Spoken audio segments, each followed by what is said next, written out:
And then when she went to her local place to get that she's already paid for, she did not feel comfortable. She met a nurse. She didn't like the nurse. And she's like, you know what? I don't feel comfortable with this. I'm not going to go through with it. And then they would not refund her the money.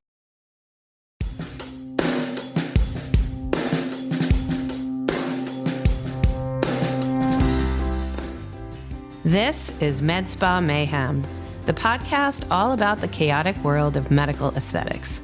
From Botox to lasers to IV bars, learn how to tell real versus fake, legal versus illegal, and safe versus potentially deadly. Hear the crazy stories inside the med spa world and find out what questions to ask and how to spot the people cutting corners. I'm your host, Dr. Kate D. Together, we explore the wild west of medicine that is the aesthetics industry.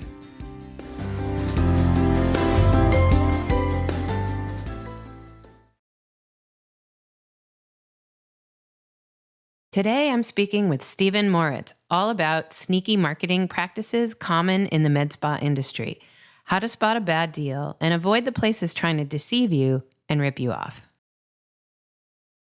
This is Dr. Kate D, and I am so excited to have Stephen Moritz here today. I have known Stephen for, I think, 8 or 9 years, something like that, a really long time.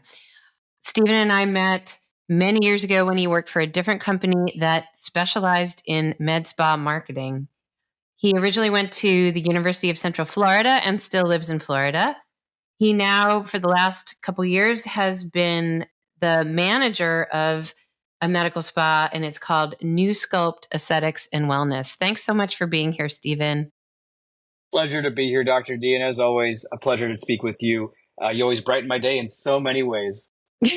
Well, thank you. I am really interested because you have a very unique perspective on the med spa world from the business side and the marketing side. And I've known you for a very long time to be a man of integrity and humor. So I'm really glad that you're here because the marketing of medical spa services is so all over the map in terms of what it promises and what it delivers. And I think it's a really great topic. From my point of view, it seems like there are two very opposite approaches to marketing.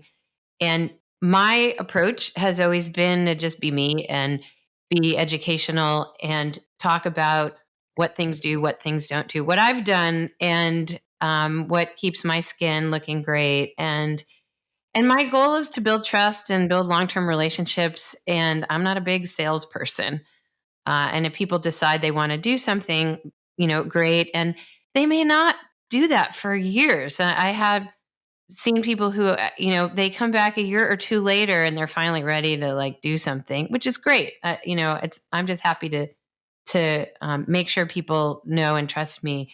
But it seems like in the industry, there's a massive effort to just, drench us all in med spa marketing and fill us with glitzy images and try to get as many people through the door as possible. What do you think? Can you comment on, that approach and what really works and what doesn't? That's all of this is good stuff because, for me, I'm constantly considering how I can bring more visibility to our practice. I think every practice really says to themselves, especially up and coming practices that are not at that level where they've been established for decades and decades, right? And they say, I've been there, done that.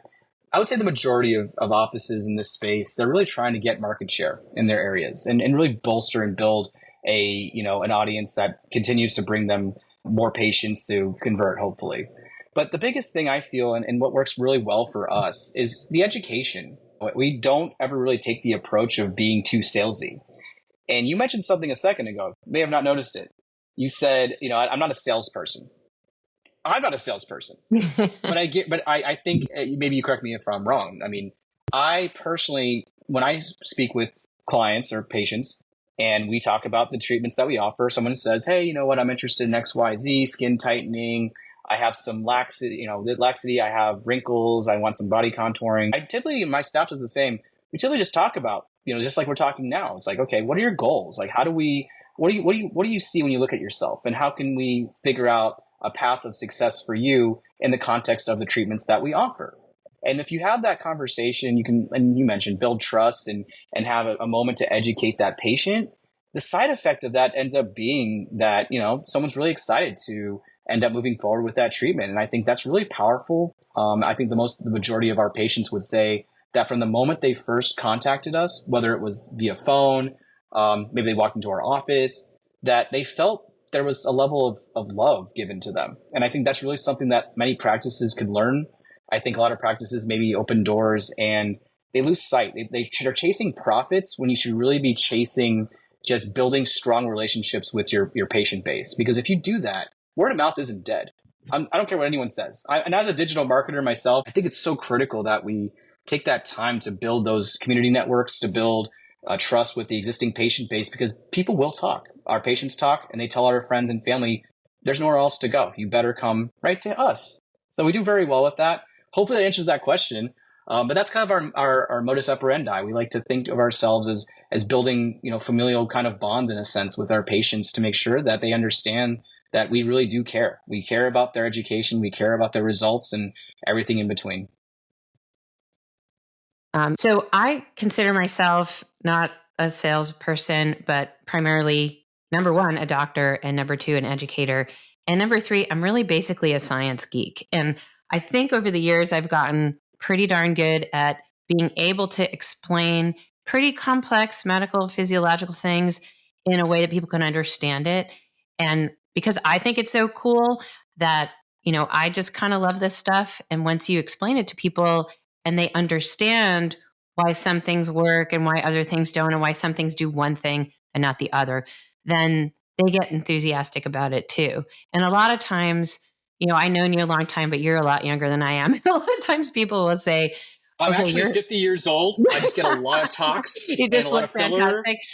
And somehow people think I'm in my 30s, but in reality, I'm like pushing 60. Right. So and me too. No. So I am 56 years old and I have going no on filler, 30. zero filler in my face, but I do have pretty good skin. And I have a lot of people who go, well, okay, like, what do you do? And I'll just do that because, you've got good skin. I wear no makeup. So what you see is what you get. But, so I think that is really, that's my role. And since I'm the doctor, it's my practice and, that's what I want to do. And when I first started in this business, I met another guy who was a business guy who owned med spas. And he told me that 20% of his budget at least was spent on marketing and advertising every month. And that in order to get, $100,000 revenue, he spends $20,000 on ads alone. And I was blown away by that because had no money at all. and I was just like, my marketing budget's like 1 to 2%. I don't do that.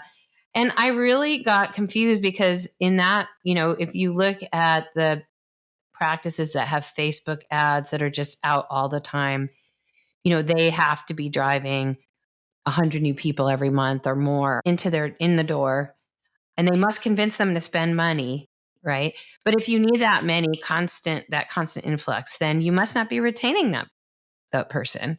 So they must, get one thing, maybe because they bought it ahead of time or something, and then they walk out the door and they don't come back. And so I really feel like one of the indicators of a practice that's probably not the best is how much, blanketing of ads they do. Do you think that that's true, or is that maybe not accurate? So it's kind of nuanced, and I do spend quite a bit of time, interfacing with other practice owners and other thought leaders in the marketing space for this industry. And, I agree that if a practice is constantly trying to find new leads and they're not able to retention is weak, it kind of is symptomatic of deeper underlying issues within the operation of the business, whether it's because of just mismanagement, whether it's because of poor results from the actual treatments.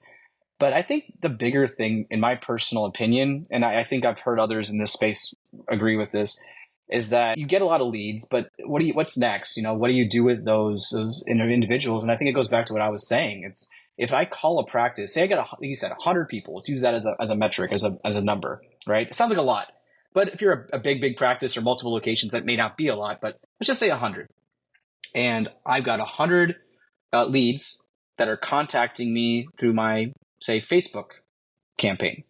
Maybe they're calling, they're filling out forms, or combination of both. What's happening to those leads, right? Like if people are calling and say I'm one of those leads and I call that practice, they don't pick up. You lost. That person's gone. I call them. They're rude. The staff is rude. Gone. Next one. You know what I'm saying? Like, I call them up or email them. They don't get back to me for a week. Or, I mean, the list goes on of any number of reasons why that opportunity might have been missed. But again, it goes back to maybe a more symptomatic problem of a business that's being poorly run. So you're saying that people are blanketing with ads because they have bad customer service and they've got to make up for that? It could be any number of things. It could be bad results. It could be bad customer service. It could be, okay. How about this? Imagine a problem where it was so bad where it's like, we have so many patients, but then why would you be spending the money on the campaigns in the first place, right? Why don't you focus on the patients you have? Right. Well, that's essentially echoing what I'm saying is that if you're seeing tons and tons of ads, then there's something that's not coming through, right? That's something that they're not delivering. I would agree with that. Absolutely. Yeah. And I think, and that's and not to say like it's inappropriate for a successful or a well-run practice to have ads. I think having market visibility is important. You could be a great practice doing everything right, but guess what? 10 more competitors popped up around you. Like in our Boca Raton office, for example, in South Florida, there's at least 7 offices within, kicking distance from us. So if that's the case, you got to be somewhat competitive. So I wouldn't want anyone to think that because you see an ad that's a sign or a symptom of perhaps a mismanaged practice. I just think that you should be mindful of if you do reach out to a practice, what kind of interaction you get and the timeline of interaction. So for example, I make sure that myself and my team, anytime a lead comes in, whether it's from an ad or from just a simple phone call or a walk-in, we are right there, Johnny on the spot, making sure that every patient's getting the attention that they deserve and the education that they, require to make a valid decision. And whether it's with us or with someone else, we want patients to really have that peace of mind that when they're coming to us, they're going to get the absolute best experience on top of the absolute best outpatient outcome from their treatment and or whatever they're getting. Right. I totally agree. I think that's really true. That kind of brings me to another topic, and that is Groupons. Okay. I'm really curious to know your I can't help but laugh. Your I'm so take sorry. on Groupons. I'm going to derail this real quick. Can I tangent this? Is that allowed? May I? Sure. Take it away. Okay, let's take a step aside. Me not being a marketer in this space, me not being a practice director in this space, or say I didn't know anything about it, elective medical, med spas. I personally don't like Groupon. I used to like Groupon years ago, but something happened during the pandemic in 2020 where all of Groupon, in my opinion, maybe at least in my area, kind of went to, it just doesn't, it feels really cheapened. And so anyway, we can go back and do your points, but I feel like there's the general consumer maybe feels similar to me. And I have a factoid here for you. Groupon has lost more than half of its users since 2017. They went down from 50 million users to 20 million users on average. How did that happen? Why did that happen? I think there's a lot of questions there, but in the context of this conversation. I have a theory about that that's not in our little pre-preparation notes here. I personally also stopped using Groupon. I didn't know anything about Groupon, and Groupon came out, and I thought, well, what the heck? Why not? And I went to, a long time ago, a restaurant that I had been to several times. I really liked it, and they had a Groupon. And I happened to see that for some reason, and I got it, and I went there, and the fact that we had a Groupon, the wait staff was so awful, and they were expecting us to be, not give a good tip or something. I don't know, but we had terrible service when we told the person that we had a Groupon. Well, that's terrible. I'd rather pay more and get good service and get great food and then support the restaurant. And then what I found out later was that Groupon takes a full 50% of the entire amount that you paid. So you're already paying for that thing at a discount, right? And they're taking a full 50% of that. Right. So most businesses work on pretty small margins. Most businesses work anywhere from 1% to 2%, like in a grocery store, to not much more than that for a restaurant, to not much more than that for anything, really. And most margins, if it's 20 or 30%, is just miraculous. So you're already losing money the moment you sell anything with a Groupon. And so this is the thing about Groupons with aesthetic practice is that I know exactly how much everything costs. I'll tell you. And I've seen Groupons for Botox that says, $8 a unit. And there is no way you're going out of business if you sell Botox at that. It may seem like a great deal, but the cost of the Botox and the syringes alone is about that. Plus, Yeah, right. you got to pay your overhead and your rent and your insurance, and then you got to pay someone to inject it, right? That's not free. Oh, yeah. You get that complaint a lot, actually. Like people say, "Oh, I can find. Why are you guys charging $12 a unit? We can get it elsewhere for $8 on Groupon."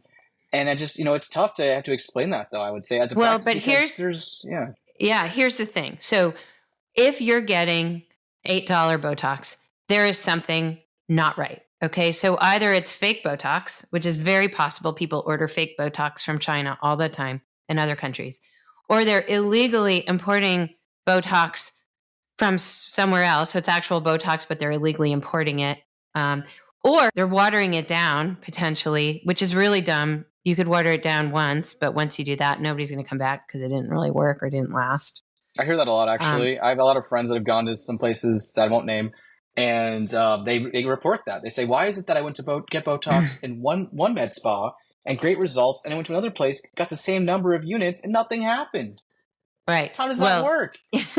Right? And it's terrible. I mean, did they get hurt? Was the patient's safety in jeopardy? Were they harmed in the process? No, but in a sense, yes, they absolutely were harmed. Their wallet was.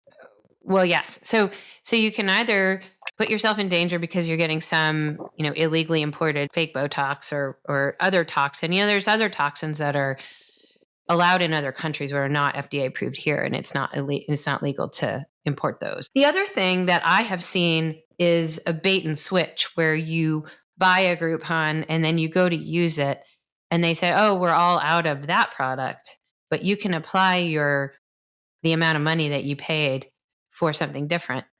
And for the longest time, there's some place in my general area that always had a Juvederm Groupon for really cheap. Mm-hmm. And I could never figure out what the heck, how did they have this super cheap Groupon? Because it was going on for years. And then one day, the Allergan rep, so Allergan's a company that makes Juvederm, and the Allergan rep was in my place, and I was like, how did they do that? How did they, do they have some secret that I don't know? And she said, "Oh, that place hasn't purchased Juvederm in years." And I'm like, "Well, how do they run the Groupon then? They're selling it." And she's like, "Oh yeah, you walk in there and there's a sign at their front desk that says, 'Why rent when you can buy?'" And they upsell every single Juvederm Groupon customer to Bellafill. So Bellafill is a permanent filler. It is made out of plastic and it's pretty dangerous. So most doctors will not touch it with a 10-foot pole because it's not reversible. So if you have any complications, you cannot fix them. But basically what they said is, "Oh, we're all out of Juvederm, but you can use that money as a deposit on Bellafill." And they literally talk everybody into Bellafill like, "Oh, we don't have any Juvederm." And I think that's just remarkable. So bait and switch is alive and well in the med spa industry. First of all, when you told me that story before, I was just like mind blown. I thought I heard everything, but just in the context of for what we do at our offices, there's no way in heck. If we were out of something, the first thing we would do is be transparent with our patients, because again, going back to what we started off with, building these lifelong, hopefully, relationships with our patients is so critical, right? I feel that if you like where you go, it's no different than going to your barber, right? Your hair salon, and that you're going to get a great experience, and you trust them, and you have a great conversation. "How are the kids, Stacy? Hey, Jimmy, how's the fam? How's your job doing?" We love to build that. And I think the bait and switch, beyond it being just bad business and being dishonest in a sense, and then kind of being like, "Oh, you're here now, you might as well." I just feel like those types of operations just don't last, right? It's just no way. I think the average patient, consumer, however you want to call it, we know better. Deep down, something's wrong. Something resonates within all of us. It says, "I don't feel like this is the right place I need to be." And so I think not only is patient safety, obviously, and you can agree with this as a doctor, my dad was a doctor, patient safety, this is drilled in my brain from day one. Patient safety and satisfaction is paramount. But what if there's something more though? Just being like happy, like being comfortable and trusting. Like that's also very much important to this. So Yeah. I hate that this is actually a thing. I'm sure there's a lot of more to that. I've seen similar things where, certain practices, they'll do something similar with talks, right? Like, it's like, hey, come get the Botox. Oh, it's actually Xeomin. It's the same thing, right? Well, you can work okay, but I mean, if you are promised one thing, you can't switch it up. You really can't do that. There's probably some Well, legalities to it.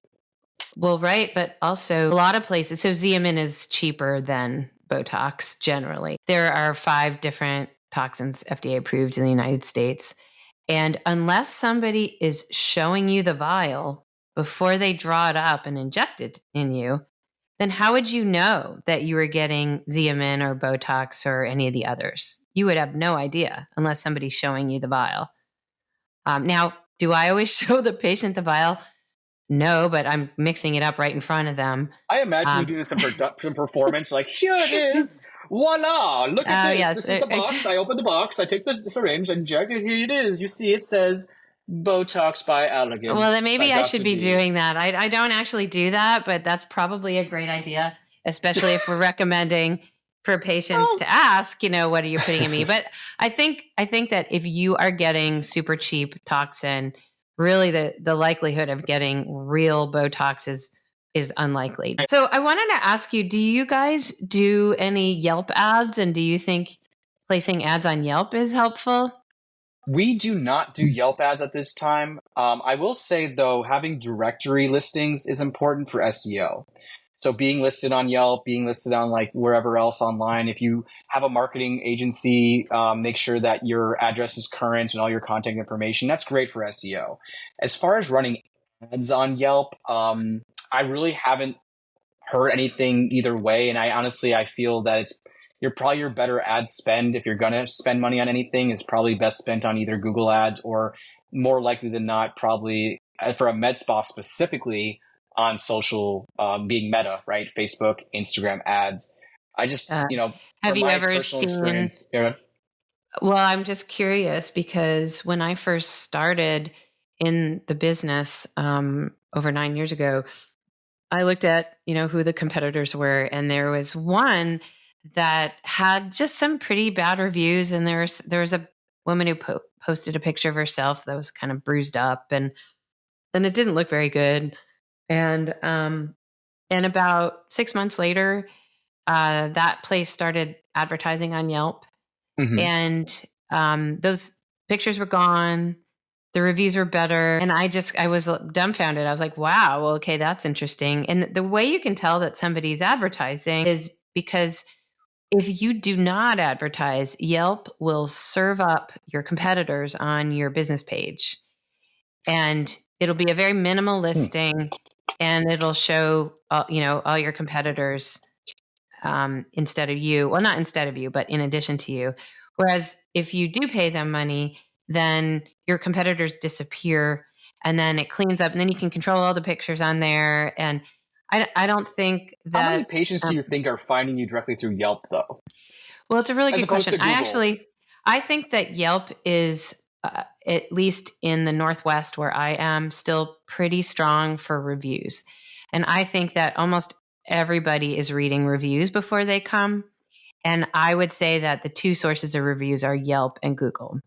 And it used to be that Yelp was much stronger than Google. Google's grown massively on that side since then, but I still think a fair number of people are reading reviews on Yelp. And Yelp has very, very strong SEO. So for people at home, It, SEO yeah. is search engine optimization. And what that means is when you search for something, what do you find? And when you have a bunch of Yelp listings, or if you're a top provider on Yelp, and blah, blah, blah, you'll have several Yelp related listings when someone searches for you or your services. So I don't like Yelp at all. When I first started in the business, I had a person who had been harassing me before I even opened the business. And no, it was terrible. It was absolutely terrible. And this person right after I opened, put on a 1-star review on Yelp and said some very personally nasty things. And because of some of the things they said and some of the things they put in their Yelp profile, which they created specifically to do this, it was clear that I knew who this was. And ultimately I flagged it, and it got taken down because the person didn't actually claim to have been to my business. They just said mean things about me. It was pretty upsetting at the time. But then, so that was when I first started. It was ages ago. It was What over year 9 was years ago. this? This would years have ago. been The only 15. reason I asked that question is because I know, like, first of all, I used to love Yelp. Like, I'm a big foodie because I'm a weird one, and I love to eat, and therefore I need to get on the semaglutide. Just kidding. No, I loved Yelp in the beginning because it was amazing for restaurants. Like, trying to find the new one. I would write reviews for places I'd visited. But you're right. As time has went on, I think the same thing that, like, say, the Better Business Bureau and many other platforms have fallen victim to is the pay to win model. Yes. And I think the parity that existed previously is now gone, where, as consumers of anything, whether it's med spas, restaurants, your mechanic, whatever it is, if you know that a business, if they have a bad review, can pay to have that review maybe moderated or even removed, or have your competitors blow out someone else because they outpay them. That's a you challenge. Can't do that. Well, interestingly, you can't do that with Yelp.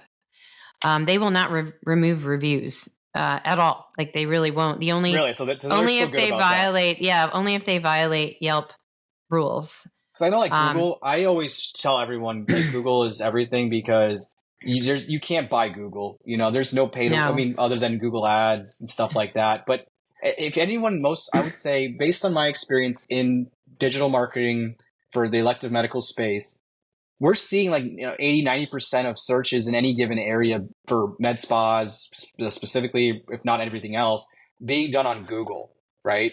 Yeah. And so the point I'm trying to make here is not that Yelp sucks. No, the point is that Google made a concerted effort watching these platforms like Yelp, like whoever else, kind of, like, dominate their SEO. And so Google said, hey, we want to, force people to use our Google My Business listings to monetize that, in a sense, to run ads to that. And so we're going to prioritize getting reviews on Google. So from my experience, again, Dr. D, your experience will be slightly different, but from what I've seen working through some of this is that if you search, like, Glow Med Spa reviews, New Sculpt reviews, what's the first thing you're going to see in search result? Is going to be the Google for sure. And so, but it wasn't always the case. Like, flash forward back. That's why I said, what was the time frame here?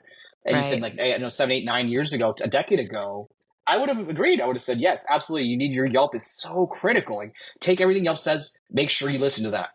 Nowadays, Google is what I take most my information from. I'm trying to find a new restaurant, a place to go, a vacation, so on and so forth.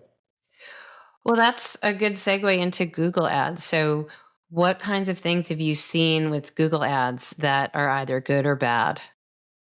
Okay, so this is actually perfect timing, Dr. D, because when Google ads go out from any practice, the message is so important, and we hear when sometimes the message is dishonest, let's say. And I'm not going to mention any names here. I'm just keep it on the straight and narrow. But the point is, we offer something called Cool Sculpting Elite, which is FDA approved. It's also made by Allergan. Dr. D mentioned that. Botox, same company. Owned by them. It's a non-invasive, non-surgical fat reduction, fat freezing technology for body contouring. So we had a patient come in not too long ago, and they said to us, they came in for a consultation. They said, hey, you know what? I want to lose some of this stubborn fat on my abdomen, and I've tried everything. I've tried diet, exercise, want to lose a little bit more, and look my best. Okay, perfect. He says, after the whole consultation, this patient was very excited and ready to move forward, hopefully. But then goes, okay, now what's the price? So patient, we give him the quote, and he goes, wow, that sounds like a lot of money. I got a quote from this other place that was a massage, I won't say the name, massage place, and they have something similar that's much cheaper. And we're thinking, okay, well, what could this be? I mean, there's no way this massage place without a medical director is able to use this technology without medical supervision. What is this? Do some research. They were using something called cryoskin, which was being marketed on Google Ads by this massage place. And if you search Cool Sculpting in their name, the word Cool Sculpting came up in the ad. But when you clicked on the actual ad, it redirected you to their, quote, cryoskin. So it said Cool Sculpting, bait and switch, cryoskin. Right. And on that page, it talked about all this stuff, how it was exactly the same. It does the same effect. They have some before and afters.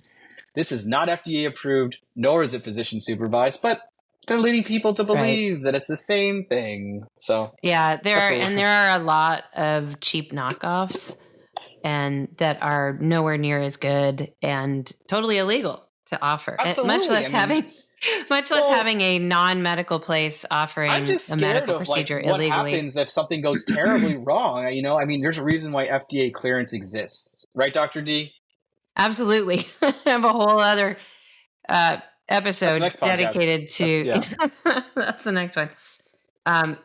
So it's really important with all these ads to know that you're getting the real thing and that you're getting what you're paying for, because there are so many people cutting corners and buying illegal lasers, illegal fat destroying devices, and they don't really work. Okay, they don't work. They're really, really bad. And you have a very high likelihood of getting burns or other issues from these devices that aren't made right. I think it's really important to touch on that, though. I mean, the whole point of all of this conversation is to what? To be mindful of how to kind of, as a patient, kind of look for some red flags. I think it's more about asking the right questions as a patient. And I talk about education so often. At our med spas, we really do that, take that extra step to educate. But I think as a patient, it's important to ask the right questions. And if there's something that doesn't seem quite right, or it's painting a picture, it seems like I'm going to this massage parlor to get this treatment that's normally only found in a medical spa. Maybe there's questions I should maybe ask there and say, what is the efficacy of this? Does it have clinical studies around it? Is it FDA approved, right? Is it safe? Yeah. And if those questions can't be answered, it's a tough sell, I feel, What happened with that patient? Were you able to explain it in a way that he understood, or did he go? It came down to price. And it was thousands of dollars less because this was an equipment technology coming from China that has, who knows what it is. I mean, sure. How about this? I'm going to start a med spa tomorrow in my bathroom with my bathtub full of ice and sell it as Cool Sculpting. Well, that sounds crazy, but believe me, all this stuff is happening out there. People are just opening up places and pretending that it's real, pretending that it's a real medical spa, and they're buying stuff. Yes, yes. I was an earlier podcast that I had a conversation with another doctor, and we talked about all the laws that are being broken. And it's so hard. How do you know when you walk into a place that place is illegal? And one of the things that you have to do, I'm going to say this, and my audience might even be getting sick of hearing me say this, but if you do not see a doctor or a nurse or a PA who's working with a doctor, then that place is operating illegally. That's the thing, is when you see an ad on Groupon or Google or anywhere, and especially if it makes you pre-purchase, like at the moment with the ad, right? Then they've kind of got you. I don't like that. Again, I'm going to tangent this again. I am so sorry. You're never going to invite me back to this again. We don't like to do too much of that. We never do it. Like the pre-purchase now, buy now. Right. We love to spend the time with you as the patient to understand your needs and goals before we sell you on anything, because we don't like to think of it as selling. Right. I think that's actually a really great take home. So one take home is, if there is any upfront purchase, do not do it. Okay. There's no such thing as a deal that won't exist if you actually made a real appointment with a real place.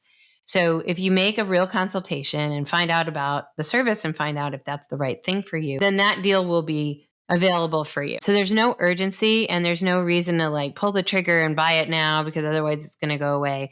If that's the case, they are basically stealing your money. I kind of wanted to talk about social media a little bit. We really do not do any advertising on social media. So I'm curious to know whether you guys do any. And if so, what do you emphasize? Yeah, so we do a little bit just for kind of just brand awareness, especially in Boca Raton, where there's just so many offices around us. We run more like kind of these brand awareness campaigns, letting our Mhm. patients know that we have these types of treatments, right? We have injectables, we have Right. the body contouring. One thing we do steer away from is like these budget brand discount promotions you might see, where it's like, oh yeah, like again, Botox, like, $6 a unit, blah, blah, blah. We like to focus more on the value of the treatment rather than the discount of the treatment. Yeah. So if anything, we're going to advertise more package pricing. If anything, if we had to pick, like, say, one number, we would typically try to steer away from that. But packages, you bundle and you save, right? So what that does is it creates value for the patient. It also creates value for the practice because we want you to come and be successful and have a great outcome. And the more you buy, the more you save. That way. So Yeah, I think that so we have a social media presence, I would describe it as. We Mhm. do not do any advertising on social media. We feel like we have to be present there so we're findable. And we mostly focus on educating people and then also letting the people know what services we have. And if we have a monthly special, usually we have some kind of monthly special and we'll post it on social media and we'll post that on a Google post and we'll post it on our website and just like, this is what we're doing this month. We don't do any ads. And I think that the important thing as a consumer to keep in mind is that if anyone is advertising something that's requiring you to purchase it sight unseen, this is the practice of medicine, and that is probably a scam. Okay. Amen. um, yeah. And I think that anything that looks too good to be true probably is. And the other thing is that like one thing that we struggle with is other places are posting constant before and afters that are, in my mind, completely unrealistic, and probably most of them are photoshopped or doctored in some way. And a lot of places have no they make their injectors actually. I've now realized that I do not do this. And I actually don't really want my injectors putting our patients on social media. I don't think that most of our patients just want to suddenly show up on social media. But what happens is there's this barrage of before and afters that promise um, really unrealistic results. And so people are looking at, lips or cheeks or, some sort of weird perfection, and they're like, "Ooh, I want that." And we've had not a ton, but we've had a number of people that come in and say, "Well, I want those lips or I want that jawline," you know. And believe me, like we can plump people's lips, but we can't actually change the shape of your lips. Not possible, okay? It's your lips. You're born, you develop them, that's what they look like. We can't suddenly make them look different. We can make them bigger. And I think that it's really hard to convince people when once they've seen these very bizarre, unrealistic results on social media, it's really hard to convince people what's realistic. And I truly believe that these places are doctoring their photos. Absolutely. I mean, Um, look at this. Look at the advent of like AI and stuff. I mean, it's going to get worse. What was the Crown Princess Duchess of Wales recently with her AI, yeah, or no, is it Photoshop Catherine photos? I mean, Middleton. I if hope she's okay, royalty by is the way. doing this stuff, I hope she is too. But she must learn a lesson that if you're going to doctor your photos and you're in a public space, you got to be prepared for the blowback. And Well, my and so guess for is she us, didn't yeah. doctor her photos personally. I mean, I'm sure she's got a whole team of people to do that for Yeah. her. So the But interns, fire the interns. No, for us, like, we, first of all, we never Photoshop nothing. If there's imperfections, that's part of the I know we process. I mean, absolutely do not either. Absolutely do not. because I think Um, for us, like, it's realistic expectations. But I mean, okay, any celebrity, Kardashian, I think you mentioned somewhere, Angelina's jawline, Kylie Jenner, yes. these beacons of perfection. I guarantee if you met them in person, you wouldn't see the same thing you're seeing on Instagram. But who am I to judge? The point is, we should be comfortable in our skin. For us, we try to be realistic with our patients and say, we're going to help you look and feel your best. but we're not going to make you look like a cartoon character either. Like there's got to Right. be a limit of where science and medicine can take you, and then present that and be honest about it. And I think that from the results we get from our social media, whether it's the organic posting or the paid stuff, we do post before and afters, we do videos. We try to be honest about this because, again, going back to the very beginning, we want to create a culture where people understand that our brand, our New Sculpt brand, is something that is first and foremost making sure our patients can get the best results, make them happy, and really, just have amazing outcomes at the end of the day. And that's really what is true in our hearts. As long as we steer toward that, that's our North Star. We'll be totally fine. But I think a lot of practices, they do that. They put these things out there that are just like, it's just impossible. And it leaves us, Dr. D, it leaves you and I scratching our heads saying, first of all, even if that was possible, how would we even do that? And you've been a doctor for many, many years. I've worked with doctors like yourself and thousands of others. And I don't know one. I've worked with some of the biggest names in this industry. And I'm like, who could possibly do this? But meanwhile, Right. Dr. Scratch and Sniff in a van down by the river can stick you, no problem, and get you that result. I just don't get it. So I think And it's like you said, if it's too good to be true, seemingly, at least ask the question, right? At least ask the question. yeah, I think that is the main message for all those before and afters and the messages on social media. If it seems unrealistic, it's unrealistic. Okay. It's not even probably, it just is. Well, I want to cover one last topic Sure. before we sign off. And that is about what I would just call fake consults. So we talked about this one chain that we won't name, but their model is to have a consultation initially with someone that's like a virtual consultation with someone who kind of comes off as a provider, but is actually a salesperson. And the reason I know about this is because we had a patient who called us saying that she wanted to know how much we charge up front if she came in for a service. And we're like, well, you'd have to have a consultation first. And she's like, well, I wouldn't have to like pay up front. And I'm, well, no, because we don't even know what you need. We need to assess you and make a recommendation. And she had gone to this other place that's kind of well known, honestly, national chain. And their policy is to have a upfront consultation, which she thought it was a consultation. And they said, oh, yes, you need some filler for your cheeks. That'll be $1,500, which you need to prepay. And they took her prepayment before she ever saw a clinician. And then when she went to her local place to get that she's already paid for, she did not feel comfortable. She met a nurse. She didn't like the nurse.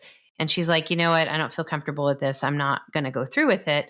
And then they would not refund her the money. And Insane. she called us and she wanted to know what our policies are. And I'm like, well, we don't even know what we would recommend. You can come in for a consultation. And we do charge $50 for a consultation, but then that acts as a credit towards anything you might Yeah, it do. goes toward So your treatment. So it's technically yeah, a complimentary consultation with a credit. essentially it's, but so this patient was relieved and she, I think, ended up coming in, but her thing was, well, don't worry, my dad's a lawyer and I'm going to get my money back. so, Oh, like credit card, just so charge it back, I'm right? sure I'm sure she fixed that, but I just find that to be very unethical, right? Like that you haven't even seen a medical provider, much less a doctor, and they're forcing you to pay before you even see somebody. That's That's crazy. mind-boggling to me. That's absolutely mind-boggling. I have a similar story. I think I might have told you this. Maybe I didn't. We had a patient come to us. They said, "Oh, I went to this, again, big chain place, and they said they could do cool sculpting for this price. Great, it was an amazing price. It was a blockbuster price, like way, way lower than we could even match because we have the latest and greatest Cool Sculpting Elite." And so I took it upon myself. I said, you know what? Let me contact this place and secret shop and pretend to be a patient to see what this is actually like. Because I know what the cool sculpting experience should entail. I'm actually certified in cool sculpting as a technician. So I contact them. And so during the normal consultation process for this is body sculpting, body contouring, fat reduction technology, which is only done by a technician, supervised directly by a doctor or a nurse or a doctor. There's got to be qualifying questions, right? Like, do you have pinchable fat? If I have excess fat on my abdomen, for example, and I want it removed, don't you think that whoever's consulting with me to see if I'm a candidate to actually like take a peek at that stomach area or my arms or my neck or whatever it might be. So I call this place. It's the exact same thing, virtual consultation with someone who immediately identified themselves as a salesperson, basically. They said, oh, hi. And I think I asked that question. I think I said, so are you a nurse? Oh, no. I'm in Colorado. I had called for a place in Florida. I'm in Colorado.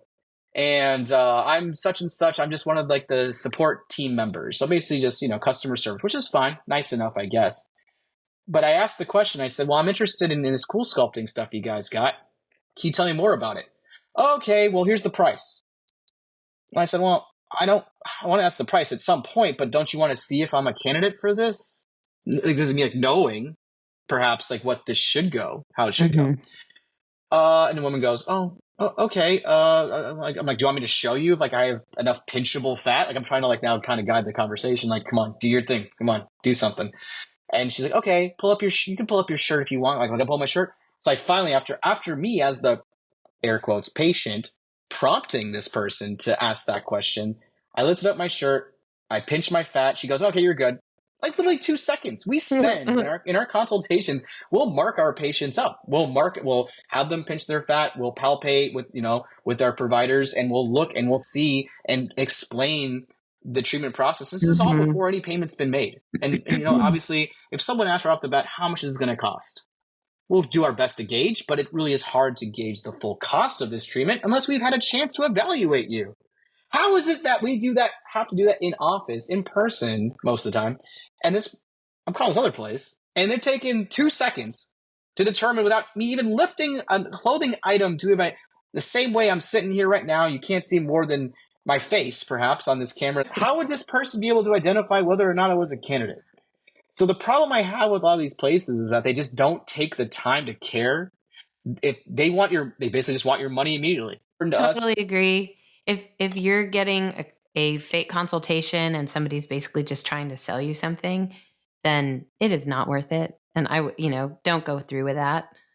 Did that place want an upfront payment before you went in? Yes, absolutely. They promised all these things. And by the way, I was secret shopping, so I didn't go through with this. But they were very, right. It was enticing, not really. No, they wanted all this upfront stuff and had these promises of discounts. But it turns out they weren't even offering the same treatment that's Cool Sculpting Elite. They were offering Cool Sculpting, and then I had to ask them the question, is this Elite or not? And they said, only when I had to, as someone that happened to be knowledgeable, ask the question. And they said something to the effect of, it's the same treatment, it's the same efficacy. I'm like, I know it's not. So they basically lied to me on a lot of levels. But I could see if I didn't understand or know. I have the benefit of working at a practice. I have the benefit of having the training. But I can only imagine everyone else that's being kind of swindled out of their pocketbooks because it's just they're kind of bold-faced lying. It's really unfortunate and terribly unfair. Yeah, and so I would love to just sum this up, and because we are now over time.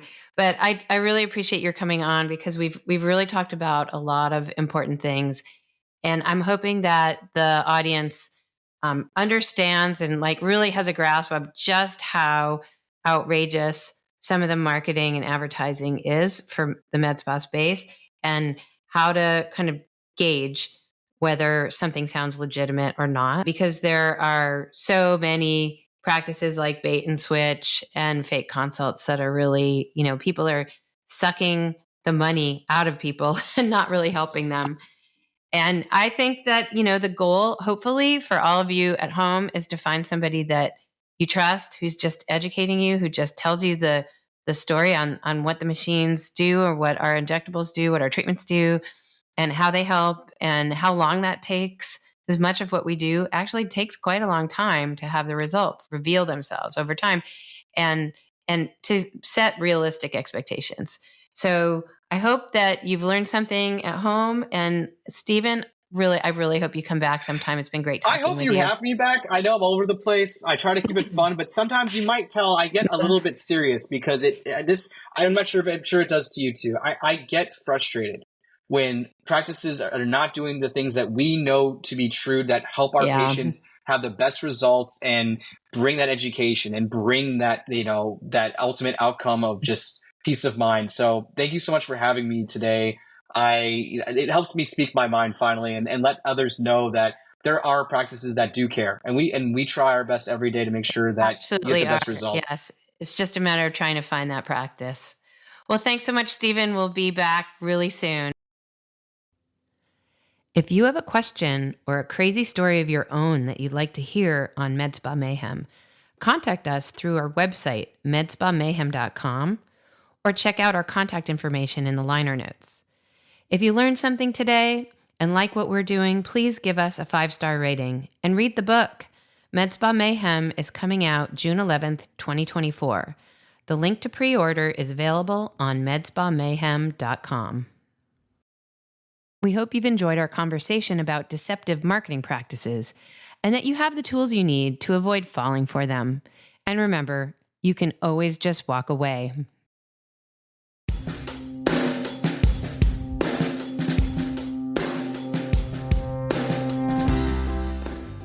This has been Med Spa Mayhem with Dr. Kate D. We are so grateful you're listening, and we hope you've learned at least one fun or possibly disturbing fact today. Don't forget to subscribe and leave us a 5-star review. Oh, and read the book. Med Spa Mayhem comes out June 2024. Available everywhere books are sold. You can pre-order now on Amazon, Barnes & Noble, and at bookshop.org. Links and more can be found on medspamayhem.com.